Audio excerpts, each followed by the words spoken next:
All right. That's really big. It is big. But I got a little bit more weight on it. Yours is fine. It's just a little bit short on the lead rope, so I got a little longer lead rope in case I need it. That's the only reason I changed it.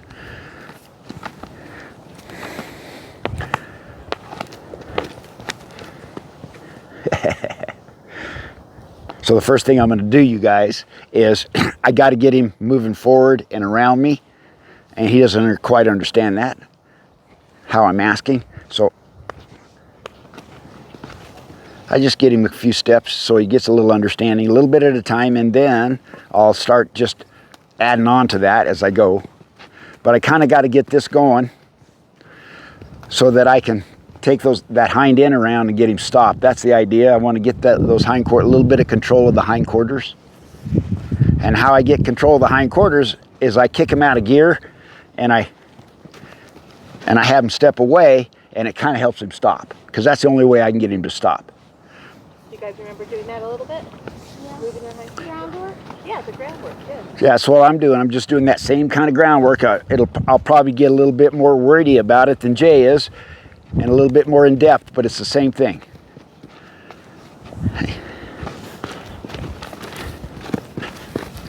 And see how he's kind of just avoiding me, really. He's scared. So that has to go away. He's got to get a little bit more understanding. And he'll get it as I help him. There. I'll help him go forward instead of going back. He's just trying to get out. He's afraid of me. He doesn't know what I'm asking.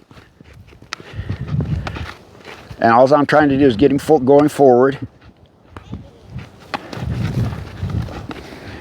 There. And then I'll stop him. So that's just a little tiny piece. Forward. When he goes forward, I release for that. In other words, I quit asking and I say, you can stop now.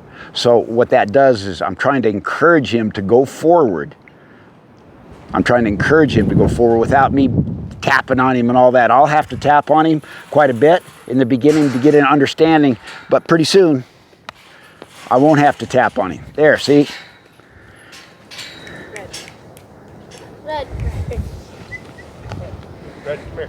Red. Hey there, buddy. Red, come on, buddy. Come here, Red. He looks like Marmaduke, doesn't he? Is he a Pyrenees? I think so. He's my He looks like it. He's Marmaduke. He's the neighbor's dog, so we don't really have control over him. Oh, Come on, Red. Come on, Jess, what? Come here. My son's named Jesse, and that was his dog. Come on, Red. Smart as that thing. Yeah, come here, Red. Come on. Come here. Red, come. Red.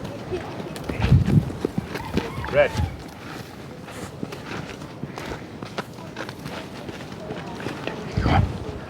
you need to go somewhere. Come on. Come on. Come on. Come on. Okay. Come on, buddy. I don't think he can fit through there. Don't go down here, bud. Your big old dog ain't gonna fit through. There There we you go, go. buddy. Come Come on. You can do this. Come on. Here, I can. Let's take him over here. Which one's the gate here? Right here. You're a nice old dog. There.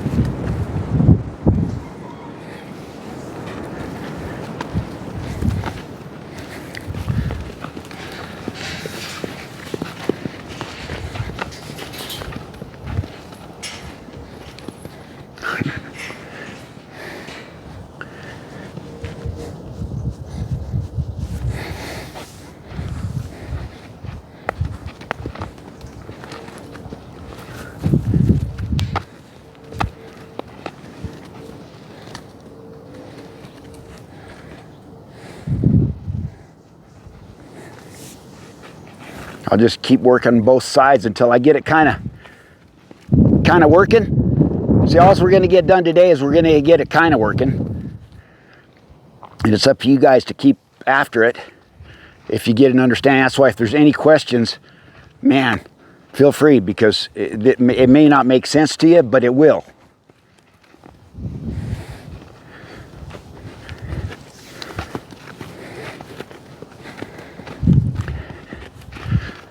See, he has to go out and around. That's the best way I can describe it. Out in front of me and around me. That's the first thing. And see how he's kind of doing that really nice? And then I'll get that hindquarters to kind of just drift off, and he'll stop, face me. And then I give him a little break there, just a little release in the beginning,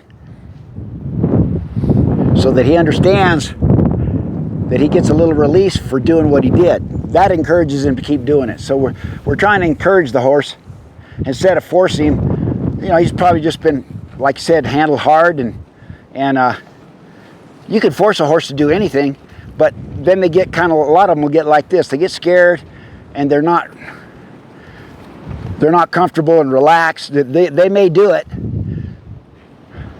but if things get troubled and they get scared, you know, they'll protect themselves by running off or bucking or whatever, you know. So if you kind of help them make their own decision, it's your decision. It's my decision to get him to do it, but I'm just trying to help him to act like it's his own decision, see?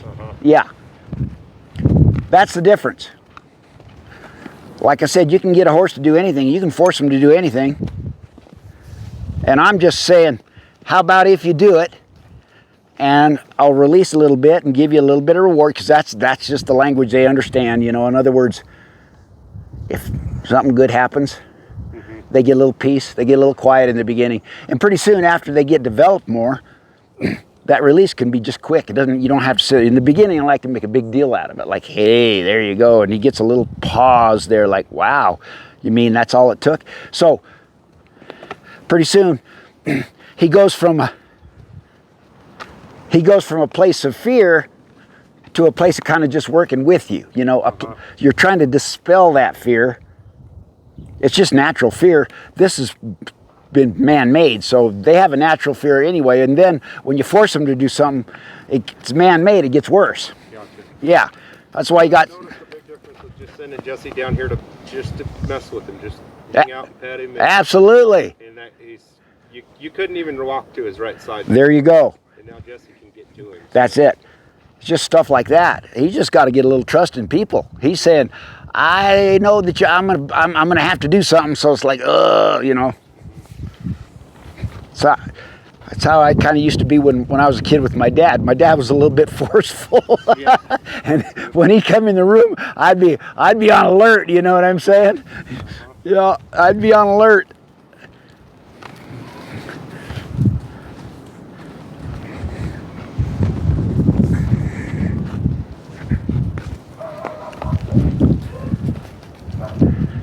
And you'll notice his demeanor is just, see how he's kind of going pretty good? I mean, 5 minutes ago, he was like backing up and stuff. So he's already got a little understanding because of the way I approached him. That's all it is. It's, yeah.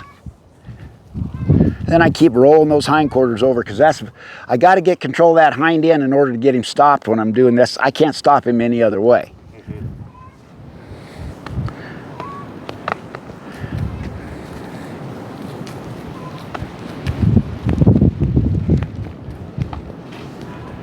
I'll let him slow down, good, and then I'll just keep doing that. So the idea when you guys take him and you do this stuff, you can't do that too much. In other words, if you only got a few minutes, pet him, rub him like that, brush him out, whatever it is, that's great stuff. But send him around and get those hindquarters a step away and get him to face up and give him a second or two just to let him know he did good, right? And then send him the other way. You have to go both ways. Usually they're better on one side than the other, so you might as well get them even. You get them even on both sides, so that they have an understanding on both sides. Like that. He's very, very good there. And rubbing is good. Rub. When I say rub, you know, after a while you can pat them like that, but on a horse that's scared, sometimes that's too much.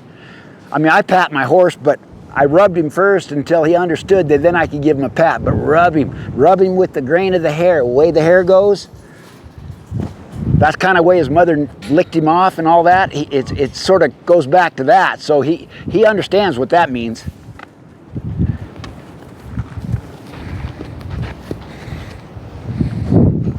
There. You notice when horses work their mouth, you have a good thing, they start to process. He just did that. I think that's the first time I noticed it since I've been working him. He licked a little bit and kind of worked his mouth. That's just a process of a bit of understanding. So when you see that going on, it encourages me that I'm on the right track, that he's getting some understanding of what I'm just trying to do, this basic stuff.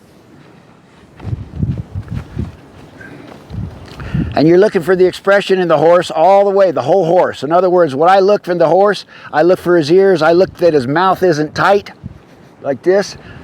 You know, when I get tense, what I do is I grind.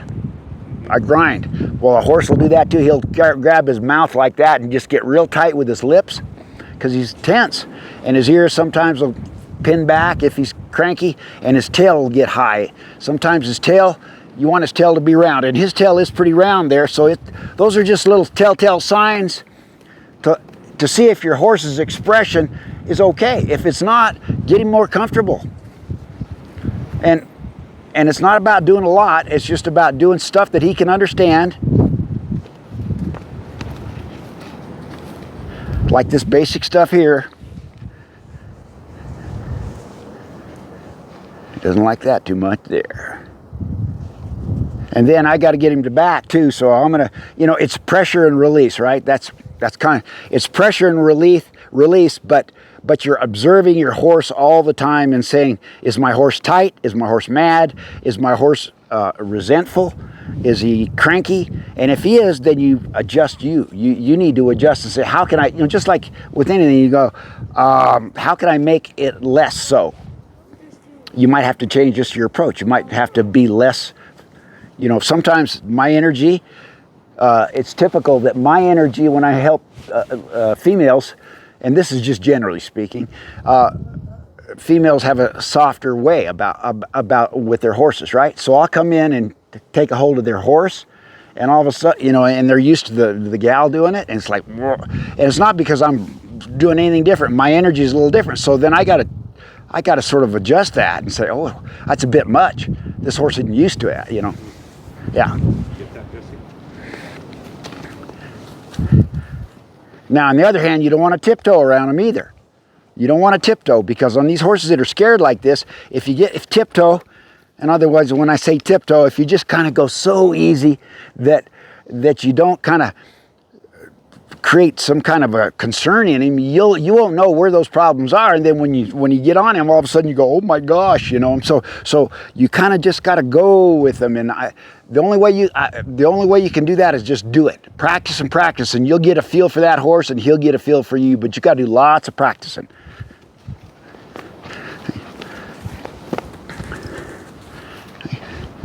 Okay, so the next thing I'm gonna do is try to see if I can get him to. I got off on a tangent. I do that a lot. Pressure and release. It takes pressure for relief to be effective. Think about that one. Pressure for relief. I'm putting pressure on him, if you will. And then there's relief. So he learns the difference between what pressure is and what relief is. And what does he start doing as a horse? He starts seeking the relief, right? So that's what I'm saying. You put pressure on, you get him to kind of do what you want him to do, then you let the pressure off, and all of a sudden the light goes on. They start seeking the relief from the pressure. That's what gets them motivated, right? So your pressure has to be clear, and your relief and your release has to be clear. That's all they know. That's all they know.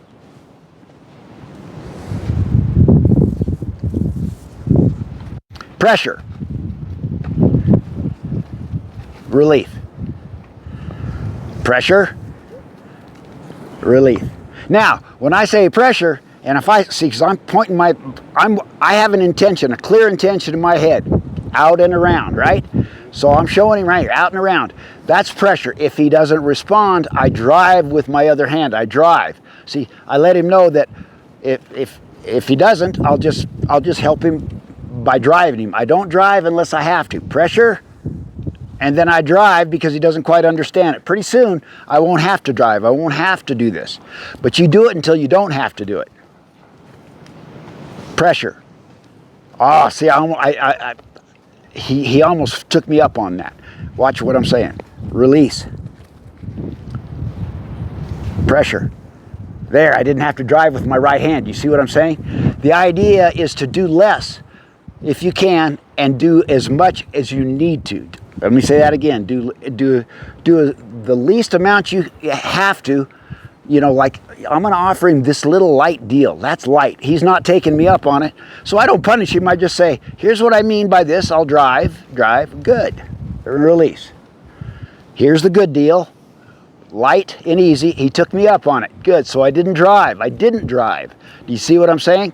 So I used to teach it like this, and I found out that I didn't really explain that good, and people would keep driving after the horse is going. Don't do that, because what that does, that only makes a horse dull, because pretty soon he sees that thing swinging and it never stops, and as horses do, they get used to it, right?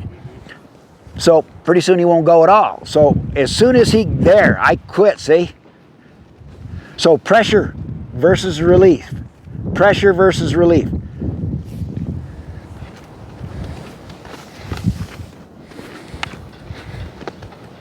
So I got that going pretty good, right? So I'm going to move on. So I don't just beat a dead horse, as they say, right? Now I'm going to ask him to go back off of that pressure. Pressure here. And what I'm trying to show him is the only relief that he's going to get is his feet move backwards. He can try everything else, but I'm not going to release that pressure until his feet move back. There was a little try. I reward the slightest little baby try in the beginning. He doesn't know how to back up from what I'm asking, but he did come off of that pressure. So what did I give him? Relief. Pressure, relief. Good. I'll lead him forward. Good. I didn't have to drive him. Roll those hindquarters. I keep working on all the things that I started. Get the hindquarters to roll away. Thousands and thousands and thousands of times. Go around. Hindquarters. Good. Release. Back up. See if you can back up. Good. I'll give him that release there for backing up. See, and I don't make a big deal out of it. I try to do light, and again, like I said, I go as light as I can, because eventually I want to be able to maybe do that, and he'll back up, see? So I'm always looking at how light can I get him, because it's amazing how little it takes a horse, once they understand, to do anything. You don't have to get big and spur them and kick them and beat them around there. You might have to get firm and do that in the beginning, but always trying to get light, light, light. So I'm going to start out with light. And then I'm going to firm up. And then I'm going to release. See, he was scared, but I'll just keep repeating the process. Light, firm, good. So he's only taking me up on the firm right now, right? I see that and you see that. But eventually, what we're trying to get him to do is take me up on the light. Light, almost. See, I didn't have to get as firm. So that's the idea about all this stuff. You start out light, and then you got to have a little bit of an arsenal and understanding of what it means to get firm. That's what I'm trying to show you. You drive to get firm. You start out light, you might have to get a little bit, get firm. I call it getting firm. And then get out of there as soon as he responds, right? So light, firm, get out.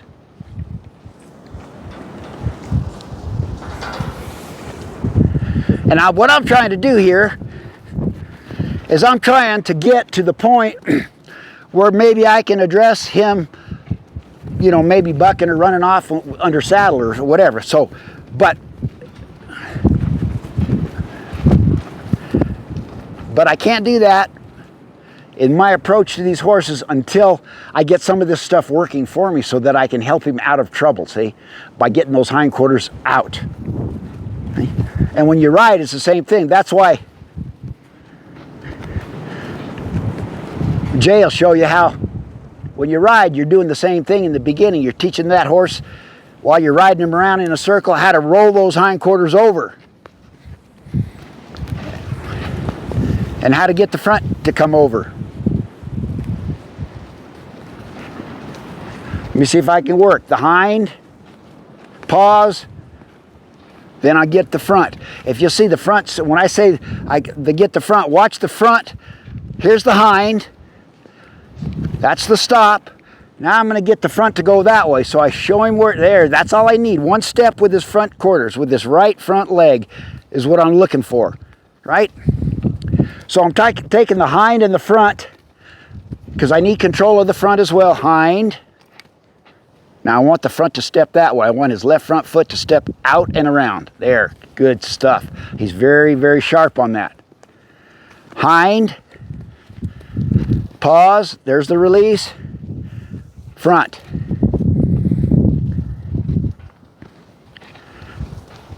Hind,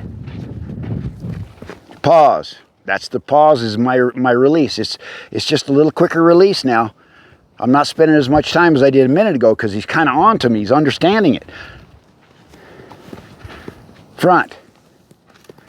And if he gets troubled, when I say troubled or concerned or scared, and he decides to like trot, and I'm not asking him to trot, what do? I'll just bend him, get those hindquarters to go away, give him a moment, say, we'll start over. So, because you don't want him trotting and jogging around doing this if you're not asking him to do this. See, I want him just to walk off calm in the beginning so he can think his way through, keep going forward. You see how I'm helping him when he's going backwards. I say there is no relief in going backwards because I'm not asking you to go backward, but there is relief going forward. See, I'm leaving him alone there. That's relief. Hindquarters. Front quarters. Around we go. So you can see it's kind of like a dance step if you're learning to do a dance, right? I'm going around, I'm stepping the hindquarters over, getting him supple and loose and calm both ways, and then what I'm trying to do is I'm getting him to step over, and then I'm getting the front to move. So we're kind of going like this, like in a little figure eight. Hind, front, hind, front, and then I'll stop him. We'll say hind, keep going with your hind. Good. Till he gets stopped. Give him a little bit of a pause there. I'm just watching his mouth, see if he might just kind of relax it a little bit. He's pretty good, but sometimes it takes about 20 or 30 seconds.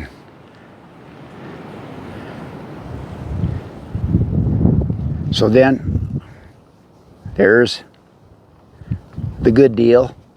There's the not so good deal. Let me show that again. Here's the good deal. Here's the not so good deal. Here's the good. Haha, took me up on the good, see? And that's all I keep looking for. I keep looking for the changes. That tells me I'm on the right track. If you're not getting any changes and you're doing something and it's not working, you might have to adjust the way you approach, do a little more or do it a little less. He'll tell you what you need to do. Horse will tell you just by his reaction. There you go. So I get the hind and the front going, and then I do this little thing here. You could do it with anything, but I got a nice long lead rope. I'm just going to keep flipping it over until that startle goes away.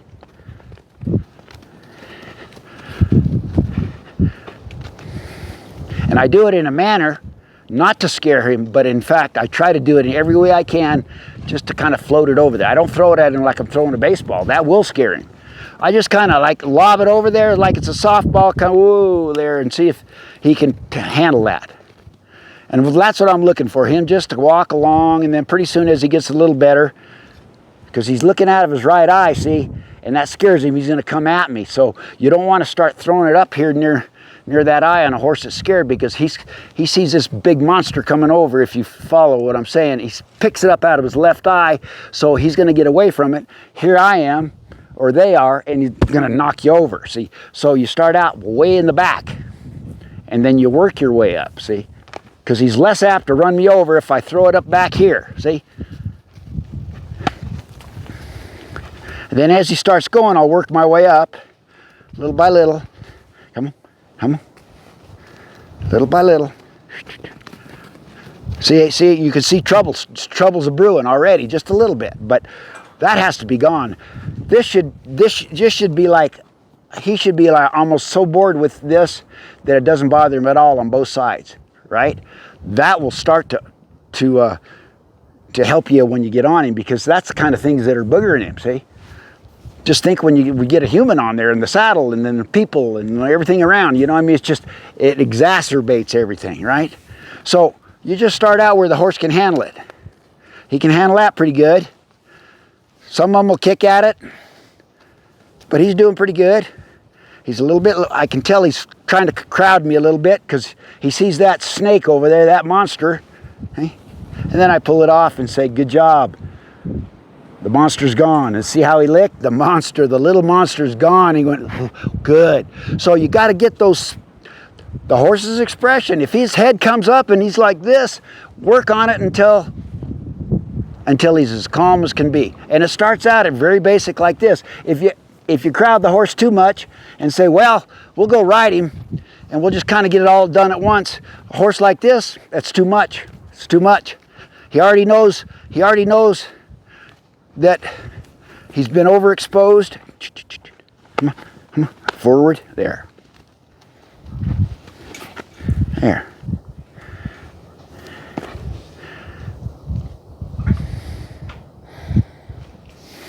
Forward. Good. Good. He's still a little wary of that thing over there. Okay? So I'll do a little thing to maybe help him with that. We'll see how he is. Changing the eyes. A horse, as you know, a horse's eyes are on the side of his head. So what he sees on the right side, it's not like us humans. Our eyes are straight up like this. We have this whole vision. They pick an eye that's more comfortable for them to deal with things in life, because like out in the wild, like if you went out to the BLM and saw those Mustangs, if they see trouble, what they'll do is they'll look and they'll pick it out of one eye more than the other. And so if they're more comfortable at see predators in their left eye, they'll focus with their left eye so that they can go this way, right? So what happens is they get worse on the other eye, because until the human kind of gets them balanced on both eyes, seeing things out of both sides and being okay with both sides. So there's several ways to do it, but since I got the halter on him like this,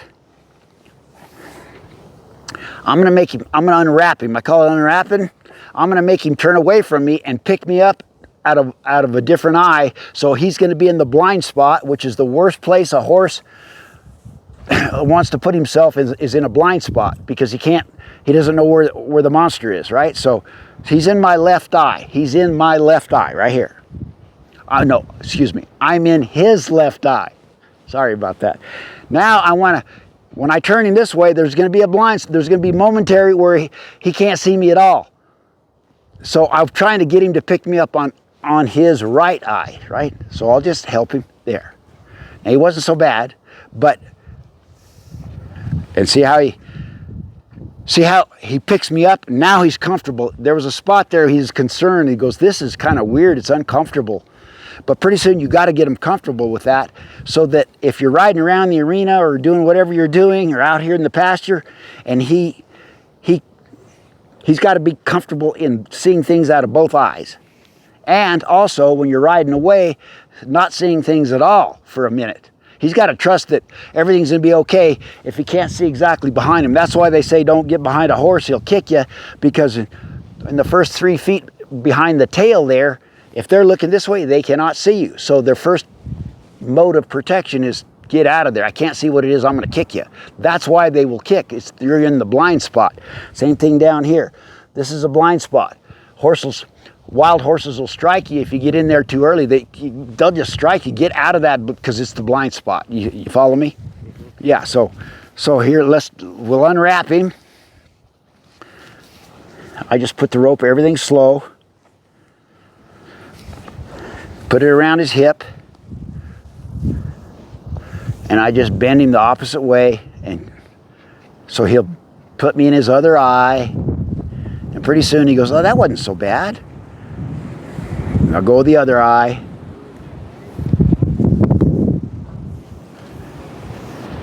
I don't pull, I just let him come off it on his own. Just a little pressure. Again, about that pressure. You don't force him to come. You put enough pressure on there so he'll unwind himself. And this way.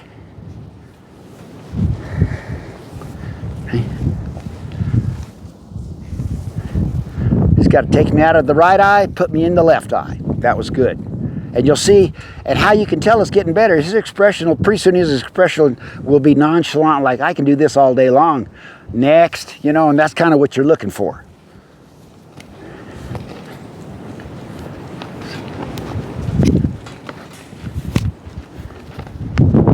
And you see, he kind of forgot. In the beginning, I've been doing that, and then he kind of forgot, so I had to help him remember, go around me. And you just keep repeating that process all the time while you're doing your stuff. Good. And I don't want him looking out, and I don't want to look him around when I'm working him. He was kind of looking over there at the kids. And I'm saying, stay with me mentally so that I can help you get those hindquarters out of the way. And then the next thing I might do, he checked out on all that. That's good. You guys trim his feet and all that, or haven't? Yeah, we just had him trimmed. And he was pretty good to do? Yeah, he's fine. Okay, good. That's a good thing. But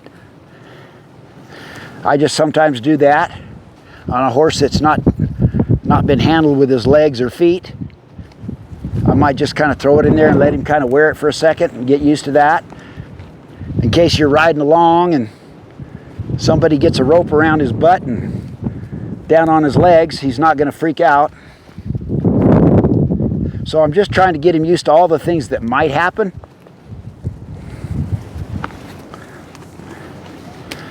And if he was kicking and going really crazy doing that, well, I'd just work on it until I got him quiet again, just quiet and calm. And then the next time I worked him, I'd make sure that was in my repertoire. I'd say, at some point, we got to work on your feet.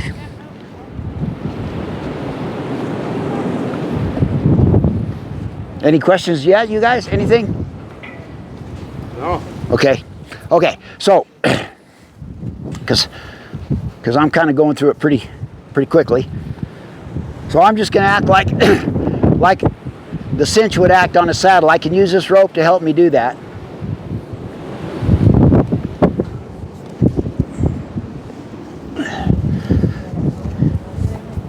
So I'll just kind of, again, I'll put a little pressure on here as the cinch would go, and I want to see what his response is. If he was to back up, I'd hold the pressure. I wouldn't have put more pressure on, but I'd hold the pressure until he stopped. Because a lot of times if you see in horses, you pull the cinch up, and then sometimes some of them will fall over backwards or pull back on the tie rope, all kinds of stuff. You don't want him to have, I'd like to be able to lead him by his girth. So I'm going to see if I can get that done. A little forward movement. So I'm going to put enough pressure on. He's thinking about it.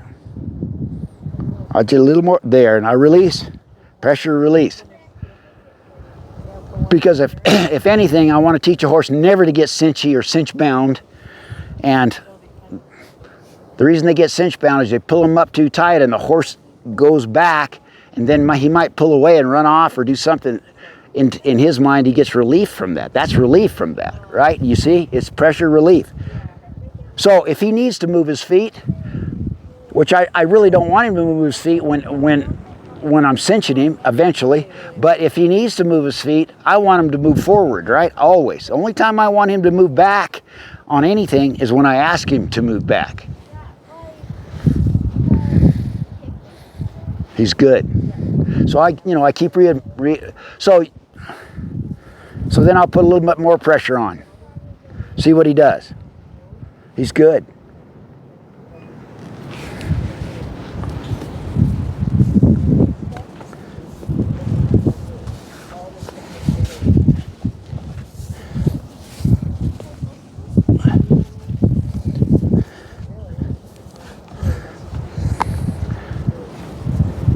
And this is all to reduce the resistance in a horse, right? Or check if they have resistance. So I'm just going to see if I can get this foot to come forward. And eventually I can lead him by a front foot. Not that that's so cool, but if he was pulling back and scared to death, I'd say, you know what? We need to get you, there's too much resistance in here. All the way inside that horse, all the way down inside him, there's resistance. We're trying to get rid of that resistance every way we can. Just a little pressure until he comes off. Release. A little pressure until he comes off. Release. See it? I love that. See, first he says, what is this Hanyaker doing? Right? And then when he got released a couple times, he started working his jaw like, oh. And see how it came quicker that time? Quicker. Quicker. Quicker. So the reason I show you that, not because it's a circus trick, it's because you can find resistance in every part of your horse. And you're trying to get rid of that resistance. And if the more resistance that he lets go of, the calmer he'll be when you ride him and do whatever you're going to do. Do you remember that, like, as he lets go and then we move on to now the kids are working with him, they'll kind of remember that and be... Well, in the beginning, he might not remember it for the first few times. He might not. That's why people go, well, I tried it and it didn't work. Well, so that's why somebody like myself or Jay, because you just kind of got to steer you back, because they might be presenting it in just a way that the horse doesn't understand, so he's not going to do it, right? Because they're not going to do it just like me. They're going to kind of try to do it, but they're going to make mistakes, just like when we learn anything. It's like, oh, and so you just kind of keep going. And pretty soon, it doesn't take long. They're on your own, and they don't need us. But getting him to trust you, or kind of getting his body just to relax? Well, first of all, it is getting him to trust me. Second is, yes, and it's to find out here. And again, I keep reiterating it because it's about asking and rewarding the slightest try in the beginning. I mean, even if it's a nuance, even if he didn't move a foot right there, if he would have kind of started forward like that, I would have released for that. So, because you got to release, because it starts in the mind, right? You're releasing for his mind. That's how minute it is in the beginning. And then as he trusts you, you don't have to release that soon. He's going, I got you, you're going to release me here pretty soon. And you're going right on. Otherwise, you would never get anywhere with your horse. You'd have to, but there's the release. And see, what does he see right there? See right there? That right there, there's that flag right there moving. Do you see him get worried? Yeah.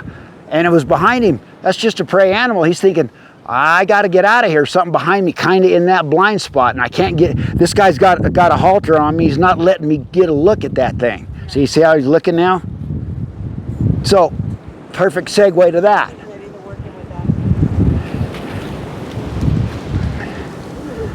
So, you see right there, he's going backwards. So I don't want to keep going that way because I don't want him to evade me. I want him, if he has to move his feet, like I said before, he's got to move around me because we already kind of got that going on, and I'll help him get stopped by rolling those hindquarters away from me, right? That's why I started there, because you can't progress until you get that basic stuff going. Because right here, now I'm going to get behind, I didn't explain this, put that down a minute. There's a balance point on all animals. They call it a balance point, okay? And the balance point is this. It works on all animals. Wildlife, dogs, horses, cattle, sheep. And it's general. It's an approximation, but this is the balance point right here, okay? And I'll explain what a balance point is. If you get behind that balance point, it creates an opening forward to the animal. If you get in front of this balance point, it creates a gate or a door that blocks the animal from going forward. That's why they call it a balance point. If you're right on that balance, he should be a neutral position. So when I'm asking him to go forward in the beginning, I'm right just behind that balance point, kind of right where the cinch goes. Now, if I step in front of that balance point, he's stopped, right? Now, I wouldn't step in front of the balance point to make him stop. That's not what I'm saying. But it just goes to show when you see a rancher or a cutter working cattle, they're always working off the balance point of the animal that they're working. If they want to turn that cow back that way, say this cow's going this way, they'll go past the balance point, right? It'll cause that cow steer to stop because you're closing the door. Then they'll kind of turn like this and ask the cow to go this way. Okay? And they get behind the balance point if they want the cow to go forward. See? Forward. Now I got behind the balance point. The door is open.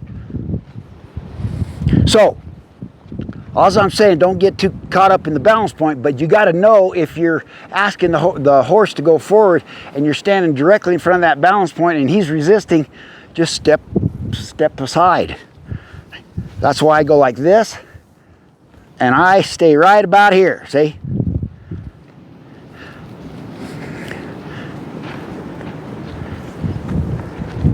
That makes a lot of sense. Yeah. And I guess I do that, but I never do one. Exactly. You know it instinctively, but if somebody brings it to your attention like this is A to B, B to C, you're going, oh, same thing. Let me explain one more thing. The balance point and the other thing is called flight zone. You might have heard of it. Flight zone. Flight zone, and it's also called a bubble. Sometimes I refer to both. It's the same thing. The bubble is the area around the animal, doesn't matter what animal, where you have no influence over them.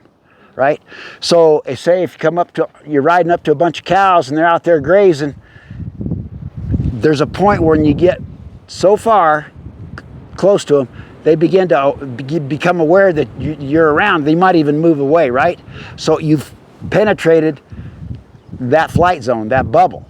Horses have a bubble too, and it changes. The gentler they get, the smaller the bubble is because they're not so worried about leaving. Flight zone, right? That's their way of getting away. So if this little guy was really scared, I might have to be way out here outside that flight zone until he got comfortable with, yeah, he's good because he's pretty gentle, but flight zone is important and balance point is important.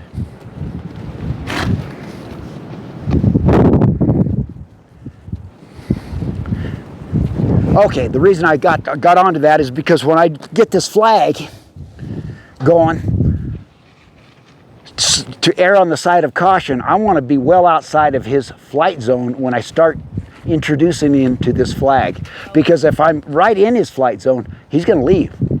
And I don't want him to leave until I want him to go. So when I'm getting him used to this, I don't want you to leave. I want you to basically stand still.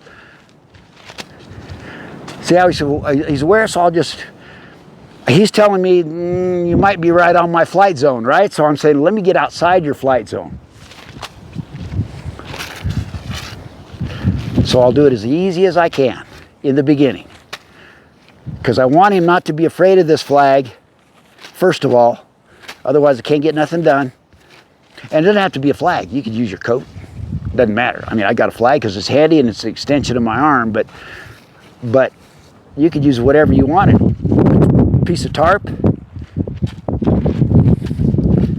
And see how I coming in there? He's going, man, I'm just not sure about all this. And if he has to go forward, I don't stop him. What do I do to get him stopped? What would I do to get him stopped? If he was taken off? No pressure. Roll those hindquarters over, face up, and release. Because I've got him started on that. So I'm going to go around outside the best I can, outside this bubble, this flight zone. And every time he goes, because I didn't ask him to go, I'm going to roll him over and say, wrong answer, bud, until that's no longer an issue, see? And as he trusts me, I'm going to get a little closer, maybe even a little more volume, but we're a long way from there. Okay? So I'm making sure I'm trying to stay behind that balance point I told you about, right? Because if he has to move his feet, I want to make sure he's moving them forward. And if he gets stopped, I stop. That's how horses, generally speaking, get used to things. You start out, just again, in the easiest way you can, and find out where their flight zone is on that particular animal on that particular day, because it changes with the wind and all kinds of stuff, with the activity, and find that place. See, he's pretty good there, but you notice I'm not pointing it at him. I'm way outside the flight zone, and he's tolerating it. Now, as I come in, his head come up, see, and then I get out. I don't stay in there because I don't want him to move his feet. So I say, how about if I just shake it a little bit and then get out? And then I might get a little bit more careless and say, yeah, he says, no way. See how I got underneath his chin? That's that blind spot. You want to get that taken care of big time. Because if something ever blows, tumbleweed blows underneath there on a windy day like this, boom, gonzo.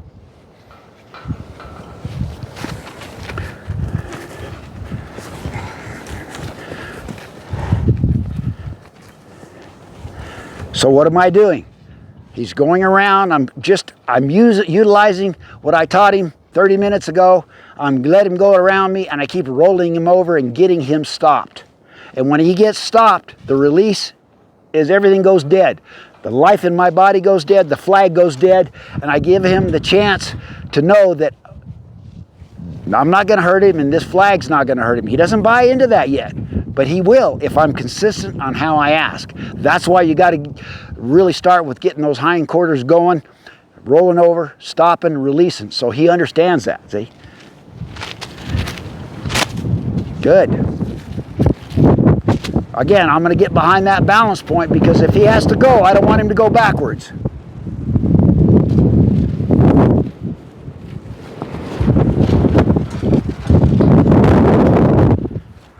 And I keep making sure that those hindquarters are breaking free. I call it breaking free when they step across like that, see? They got to be breaking loose. And just like that rope, I start out on his butt if I'm going to pet him, and I'm rubbing him on it. I'm not bumping him, I'm rubbing him. Because if I get too far up, he'll pick it up out his right eye, he'll run right over the top of me.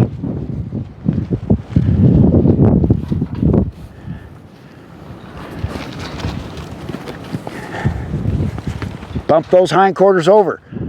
He got braced up, he got scared, everything got tense. I said, roll him over, you get a little bit of a break, buddy.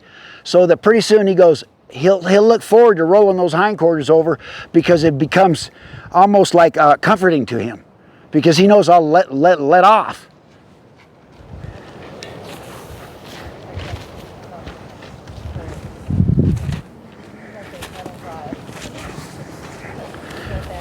There, so he stops his feet, flag goes away. See how he's very wary, but he looked out, he picked it up out of his left eye and was going, get that thing out of here. So what does it do, whether it's your coat or whatever, you keep doing it on both sides until you get a change, and you will. It comes like this. It comes. The human has a tendency, in my own experience, with myself especially, I don't have patience. If it doesn't work in the first few minutes, I want to go on to something else. You got to complete it. It has to be thorough.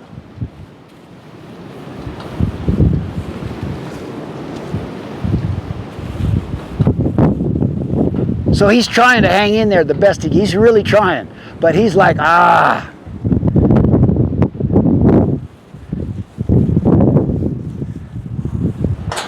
See, this kind of stuff, I just want to say, this kind of stuff, when you're starting young babies, under saddle or you're halter breaking, this is the kind of stuff that should have been taken care of. How old is he? When he was just off his mother. And he would be just the coolest little guy in the world, but it's not his fault. It just wasn't done.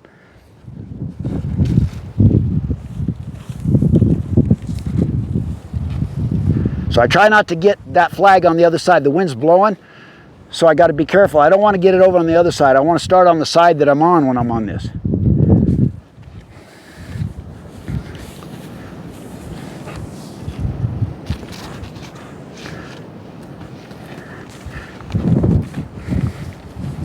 He's so wary of it, the little guy could even want to strike at it, because that's just a natural defense. If he gets under there, he'll strike at it.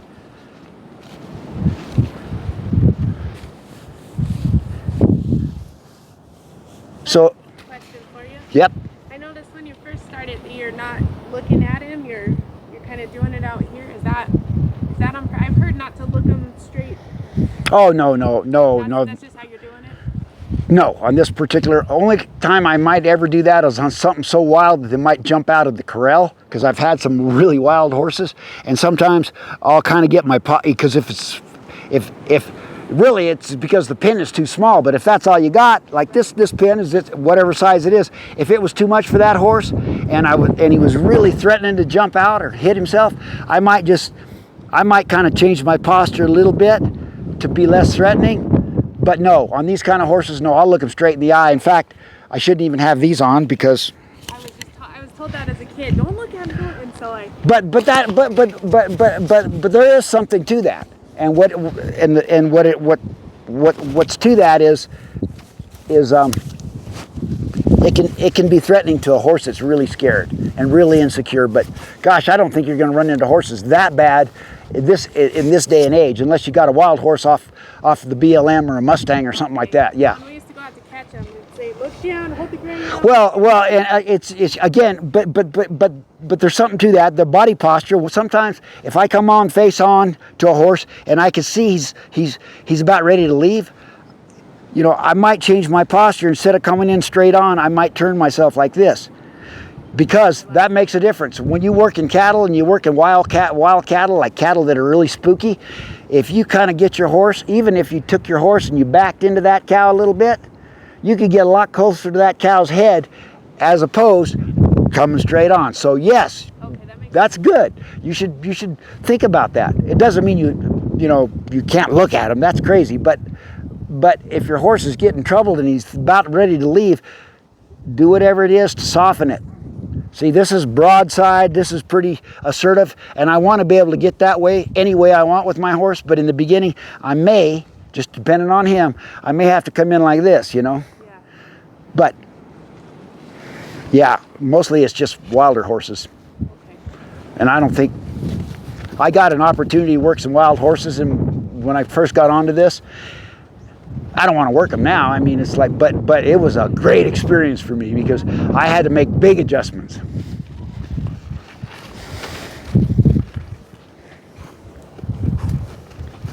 So I'll hold on. I'm trying to just maybe get his feet stopped, and then I'll get out. So I'm just working the other eye. The same thing I did on this side, I work on the other side. And you're going to notice they're always going to be a little better or on one side than the other. So on the side that they're not as good on, work on that side a little more until they get caught up. They will catch up. They will get balanced. It's definitely not as more on that side. Yeah. And that's normal, because we spend most of our time on the horse's left side, right? But just think about when you're riding him. I want my horse to be as balanced as he can on both sides, because if something scares him from the right side, because we don't spend that much time, that's the side that's going to spook him. He's going to take off.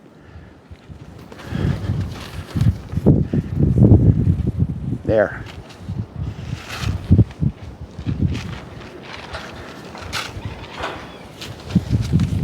So I'm going to sneak under that blind spot in a way that I don't want him to take off, but I want to go under that chin there, right? Just in and out as quick as I can.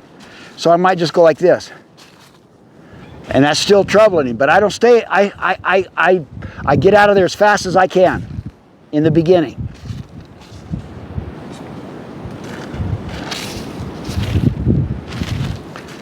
So that has to be taken care of. That blind spot right there can cause you a lot of troubles. And you just do it incrementally, see? Incrementally. And if that's too far in, I'll start farther out. That balance, I mean that flight zone thing I was talking about. He can kind of take that. He doesn't like it, but he can kind of take it. So I'll go, see, I just reached in there maybe 8 inches too much. Back here, not so bad. So I go into that place where he's uncomfortable and I get out so that eventually I can get in longer and stay longer. Do you follow what I'm saying? It's not so I can get out. I want to be able to stay in there as long as I can and have him go, you know, like, no problem.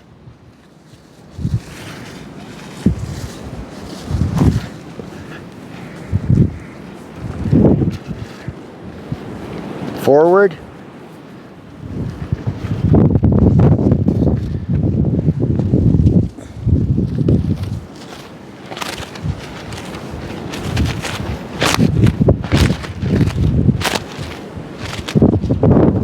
Then I might go pet him, rub him with it. I do try to do as much rubbing on it when I'm introducing like a coat or a flag, anything, or my rope. That's why I brought my rope. All I was going to do with my rope, a lot of times I'll start out with just the coils of my rope and do that, and then I go to the flag. It's kind of an incremental step. I didn't do that today, so I just kind of went to the flag, but that was the reason for my rope there, my last rope.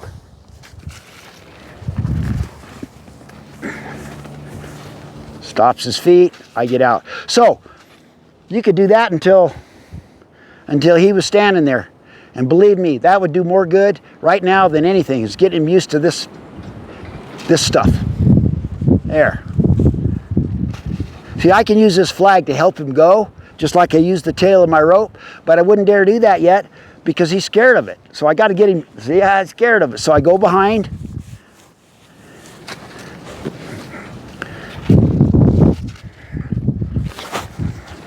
I mean, petrified of it. Roll the hindquarters, get him stopped, start again. Sometimes you got to repeat the processes. If it's going south and it's getting bad, roll the hindquarters, stop, regroup, and start again, over and over and over, until, pretty quick, before you know it, you're going, wow, he's starting to understand.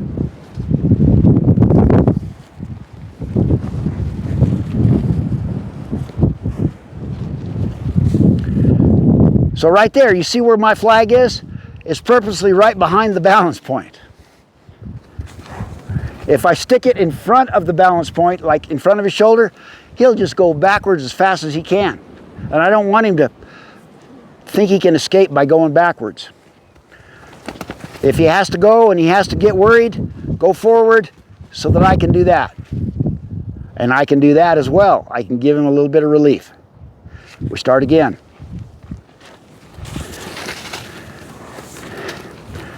Good. I'll take that. See, it buys him a little recess there. Yeah, that's good. See, why did it buy him a little recess? Because he actually didn't just flip out and try to run around me. He kind of tried to hang in there and just go around. So those buy him, I call it buy him a little recess or buy him a little break. In other words, that release, that he understands what release is. Hindquarters, stop, take it away.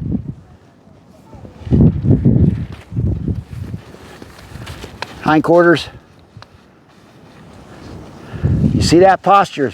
He's great because he's showing you clearly with his head, and he gets up like that, he's going, get that thing away.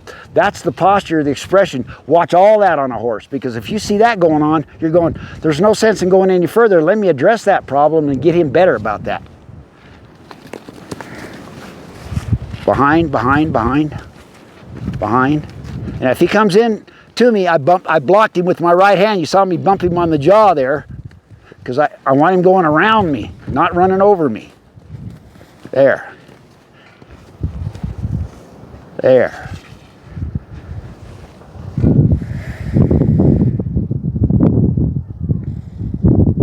Yeah, he just, there's a lot of stuff that was missed. They just went to riding him, you know, and if you're handy enough and you're a pretty good little rider, you can get by.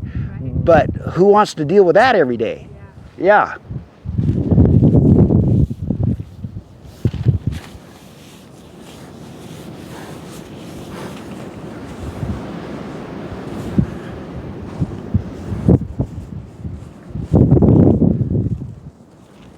So if he goes back, I say, if you need to move your feet, that's fine with me, but we're going to do it this way. Around, out and around, and kick those hindquarters out of gear, and you get a little bit of relief there. So that's, if you don't take anything away from this, that's the main theme today. Get him going out and around. Get the hindquarters to roll away from you. Give him that release. And then you can start adding the things that worry him. Right there, I'm saying, move your feet, no problem. But you're going to roll those hindquarters over, and I promise, I'm telling him, I promise, I'll give you a little release. And he's going, I think I'm buying that, because for the last 45 minutes, you've been doing that every time.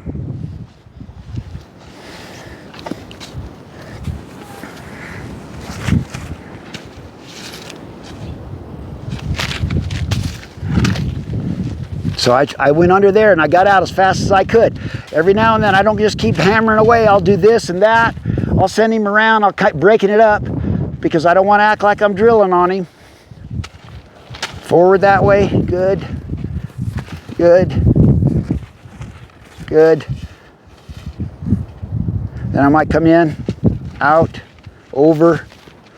Nope, you didn't go. And when he goes, he decided to go, I say, well, I didn't ask you to go, so roll those hindquarters over and stop. I'll give you a moment there. And he says, okay. And pretty soon, he'll start to trust me more and more and more if I'm consistent with what I ask. It's consistency. There it is. I'm going to go in under that chin again, just to see if I can get in. Nope. Get in. I'll get back out of that bubble. Slow my energy down.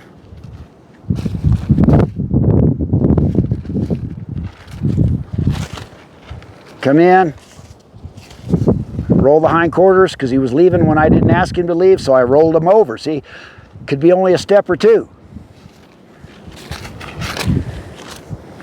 There, at least he didn't leave.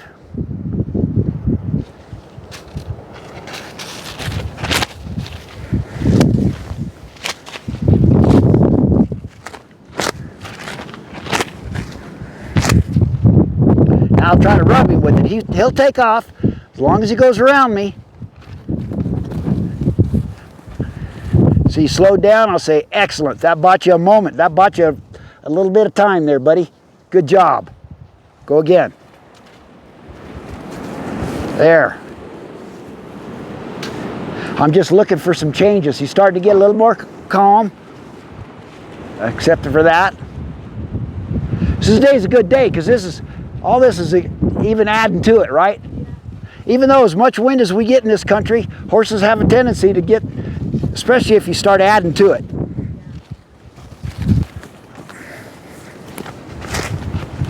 And then I tapped him and I say, there. I rub him after that, like no hard feelings with the flag. It's not a means of punishment. It's got to be your friend. So I'm going to get a little bit more careless here. A little bit there. I wouldn't, when I say get careless, once I think he can handle a little bit, if it creates a little, I call it a little mini crisis, then I'll let it, and then I want to show him that the pressure will come off.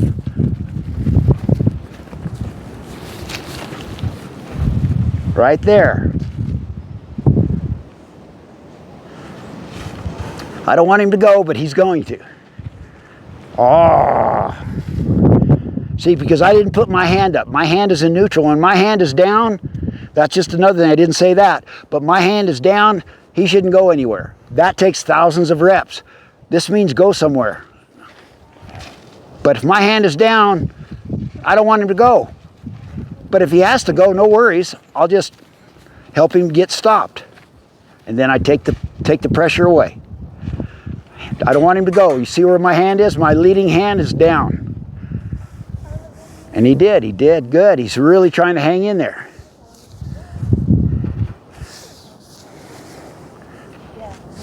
So I'm about to wrap this up, you guys. I don't want to spend too long, but if you'll notice, I'm coming in right at the shoulder there. Ah, shoot, there's the wind. That was my bad. I should have. I got him good at the shoulder, and then the wind blew the flag and scared him. But start again. Now we'll probably have to undo that. There, good. Now get in and get out. Get in to the shoulder and get out. I'd like to be able to go up his neck, all underneath, but not yet.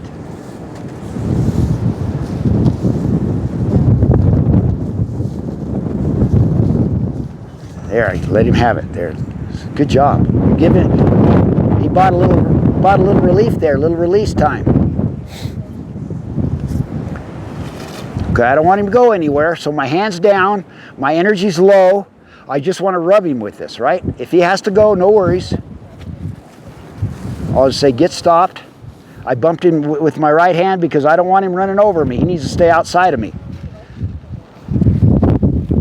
There, there, there, there. In and out. I won't stay long on that mane there because he'll get scared and I'll go out. Up and out.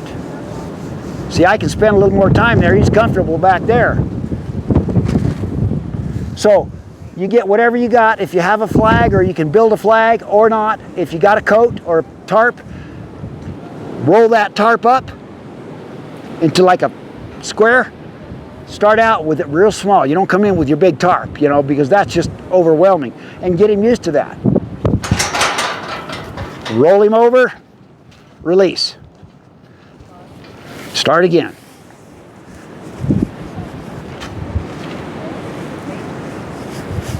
Now I'm very aware, if this flag comes over and he picks it up out of that eye, he's gonna run over me or get scared. So I'm trying not to do that even with the wind.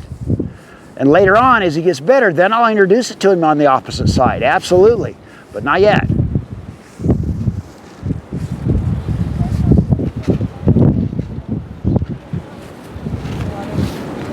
Roll him over, release. Roll him over, release.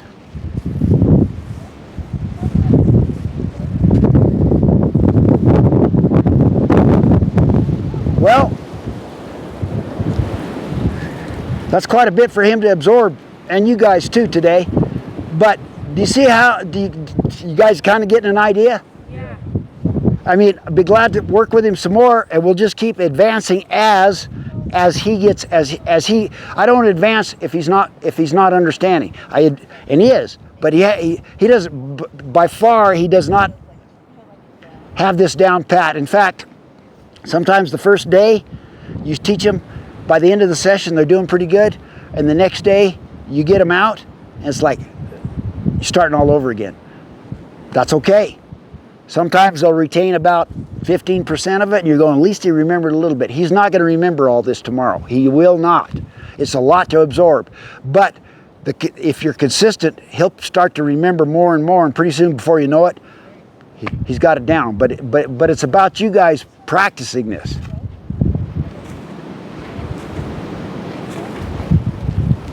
That was nice. See, he just walked off. That's what I'm looking for. Instead of all this worry and concern.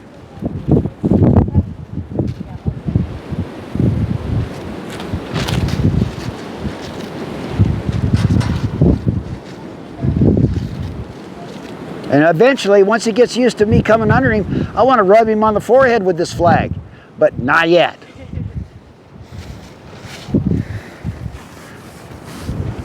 That would just set him back mentally, you know, just too much.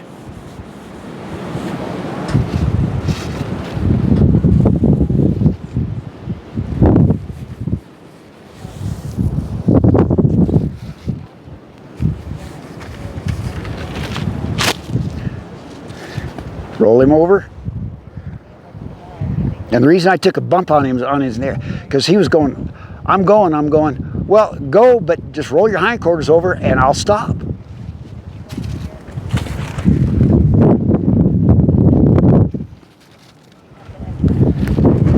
So now I got to wait till he gets stopped. There. Then I quit.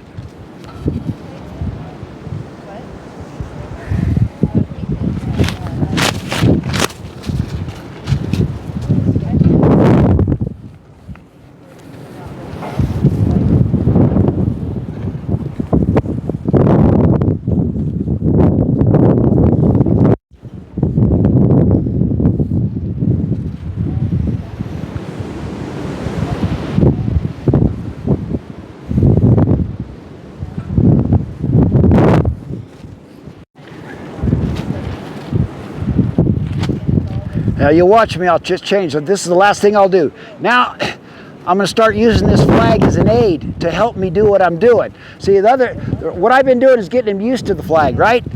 So now I'm going to use the flag to help me do what I'm going to do. So it's become an aid for me. Go forward. It's like the tail of my rope, right? You got scared of that rope on around his feet there. Hindquarters, stop. Front quarters, good, and I'll rub him with it, see?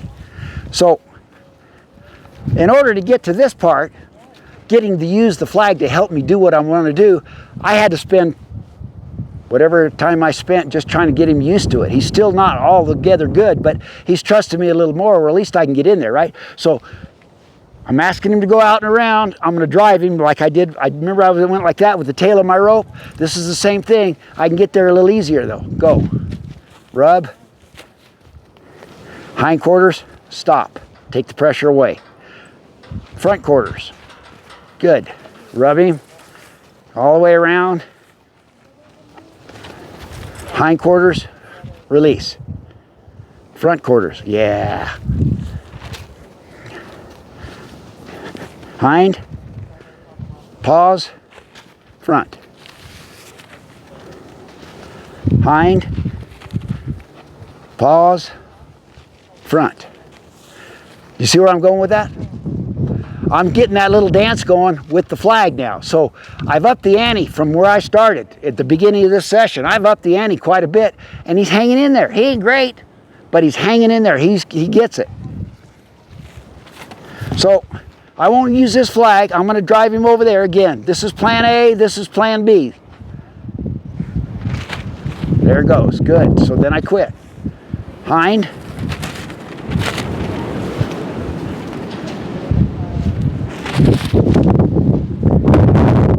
Good. And I'm doing as much rubbing as I am directing with this flag. In fact, more rubbing on him till he gets, so pretty soon this flag will mean nothing. A jacket, you could put a raincoat on and maybe not get run away with, you know what I mean? So just try to think about all the practical applications. Hind, pause, front, rub, hind, pause, hind.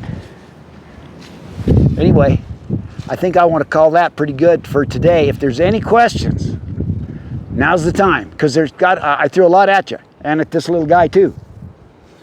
I don't know if I have any opinions. You might, after a while, when, yeah. But yeah.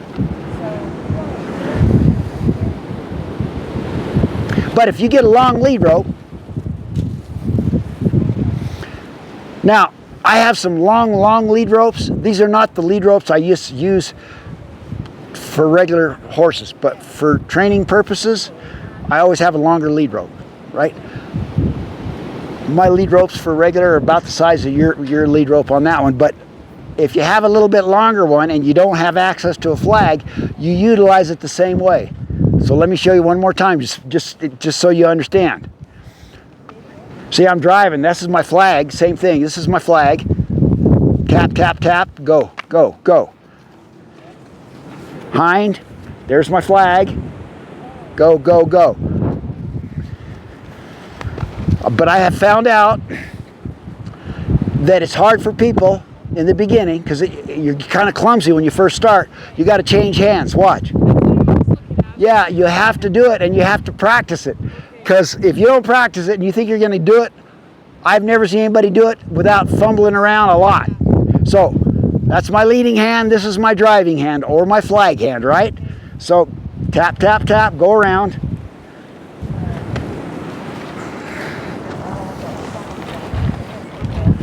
Same thing. See how I reach over?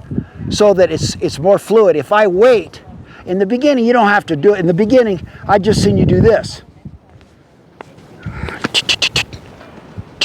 Like this. Get everything stopped, then change. Switch. Hind, stop, then change.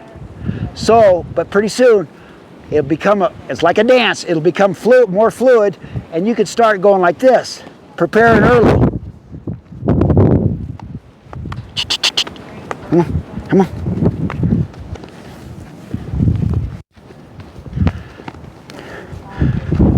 And you notice he's got a little flow going. That's what we're looking for, is a flow, not these jerky movements. At first he was real jerky, evasive, running away from me.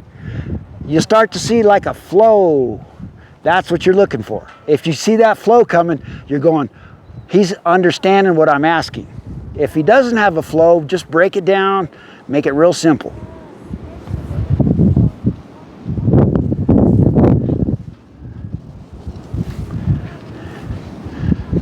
His tail is real loose. When they're real tight, when they're tense, they clamp that tail, you know.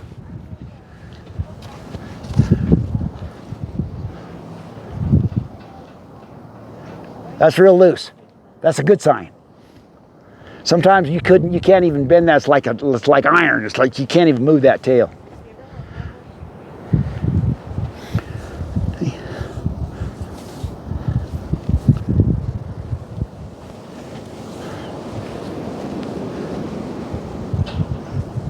Gosh, I think I covered pretty much everything I needed to cover for this first one.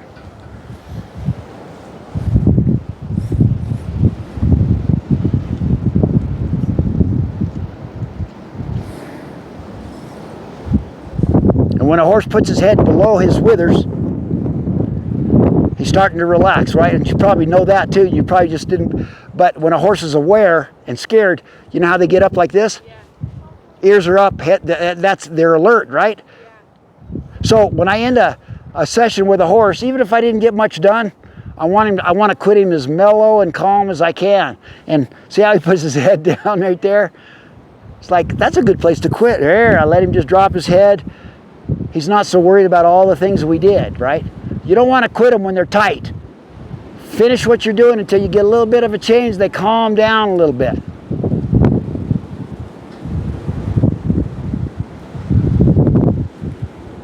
Okay. Did you want to put your halter back on, or are you done with him?